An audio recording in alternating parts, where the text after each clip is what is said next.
What's up everyone, and welcome back to the MMA Zone. Today, let's get started with Dana White not worrying about Masvidal, Colby Covington, legal woes. With Jorge Masvidal and Colby Covington now embroiled in a legal matter involving a physical altercation that took place outside of a Miami Beach restaurant, UFC President Dana White says that this isn't something that would likely keep them out of the octagon. 2 weeks after Colby Covington defeated Masvidal in a 5-round non-title main event at UFC 273 this past March, Masvidal was accused of running up to Colby at a restaurant and assaulting him. In the aftermath, Masvidal surrendered to police as Covington filed charges and claimed that he got a brain injury from that incident. But while fielding questions during the UFC Austin post-fight press conference on Saturday, White gave his assessment of whether the legal troubles will keep either fighter out of the cage. This is what White stated. I literally have no idea what's going on with that, but we've had guys have legal situations and still fight.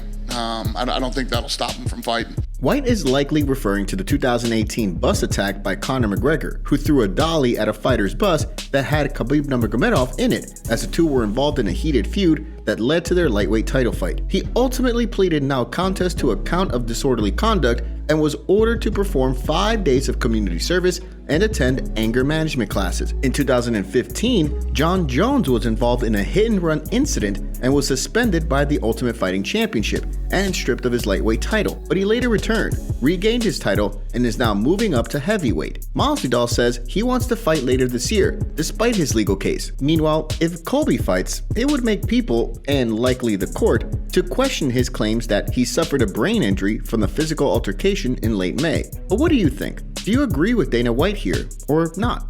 Chael Sonnen says non-main event fighters need to stop asking for more money. Chael Sonnen has noticed a trend and he feels it needs to stop. He sees fighters who are not yet in the main event or even co-main event asking for more money following their fights. For someone who went through the grind of the sport, rising through the ranks, in a time when it didn't have the same number of eyeballs as now, Sonnen really doesn't care for fighters who ask for more than he believes they're worth. This is basically the fighter pay discussion, as it relates to fighters who are not yet contenders or stars in the eyes of the UFC or Bellator or any other promotion. This is what he stated in a recent video on his YouTube channel.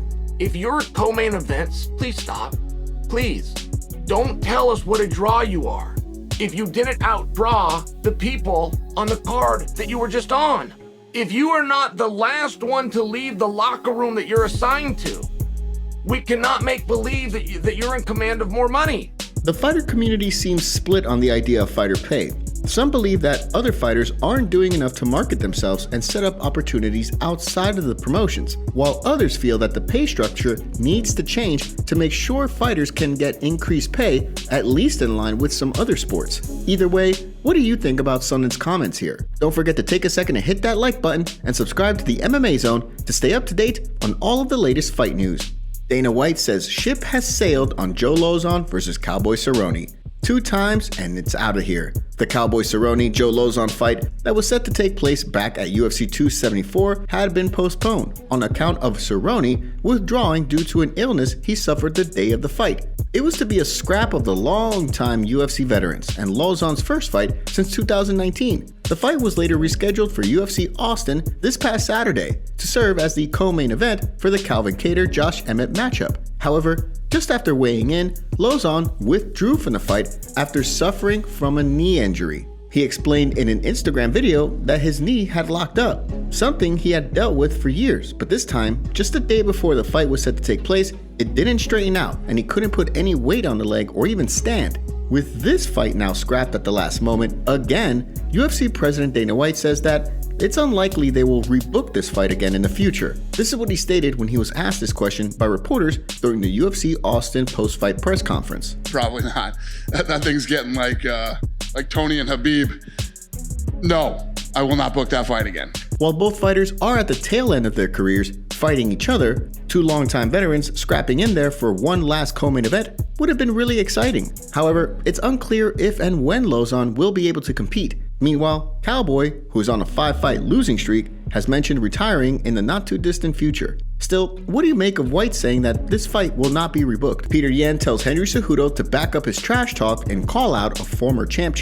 Ever since retiring in 2020, Henry Cejudo has mentioned numerous times how he can beat the top guys in the world, flyweight, bantamweight, and featherweight divisions. His constant trolling and poking of the champions in these divisions, specifically the bantamweight and featherweight divisions, has made for intriguing back and forth exchanges online. The latest is now involving former bantamweight champion Petr Yan, who is coming off a loss to Aljamain Sterling by split decision at UFC 273 this past March.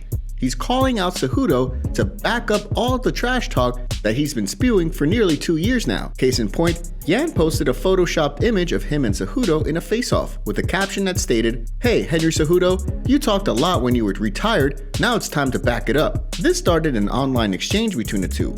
This is what Cejudo stated, "Only if you had the goal I would have loved to have buried.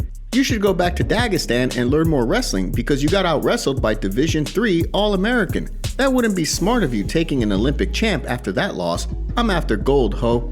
Hashtag bend the knee." To which Yan responded with this, "The truth is, you retired the day I became #1 contender and unretired on the same day I ceased to be the champion. Now you ducking me again. Only proving those facts." And finally, Cejudo stated this, "And you lost to Aljo Lane twice. Do you think the Olympic Champ 2 Division UFC is gonna play with sorry contenders? Your fat bald manager is gonna get you hurt. I'll give 20% off if you subscribe to my Technique of the Week. You know, I'm getting the title shot next." Cejudo stated earlier this year that he has re-entered the USADA testing pool, but it's unclear if he's actually gonna go back into the octagon.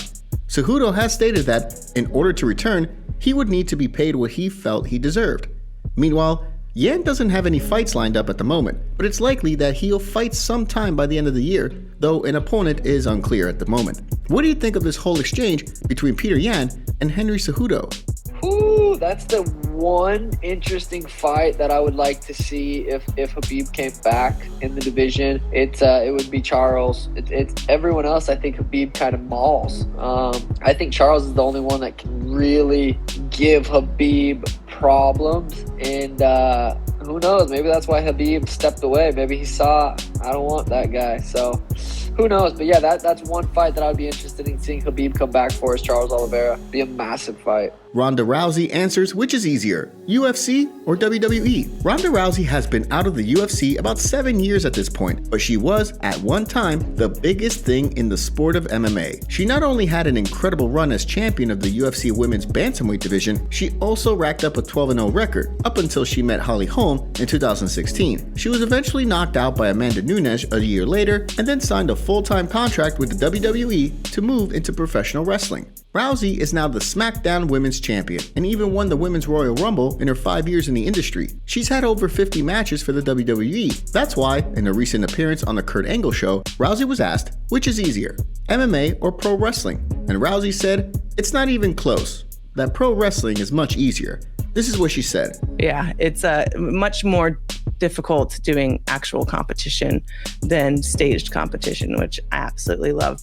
Rousey went on to say that despite all the bumps, bruises, and injuries one could sustain in a pro wrestling match, the fact that the outcome is predetermined takes away all of the anxiety associated with competition. She feels that, in MMA, the fact that you open yourself up to winning and losing can bring such emotional highs and lows. What do you think about Rousey's answer here? Today's video was packed with some juicy stories from the fight world. What are your thoughts about what's going on in MMA? Don't forget to smash the like button and subscribe to the MMA Zone to see more videos just like this. See you next time.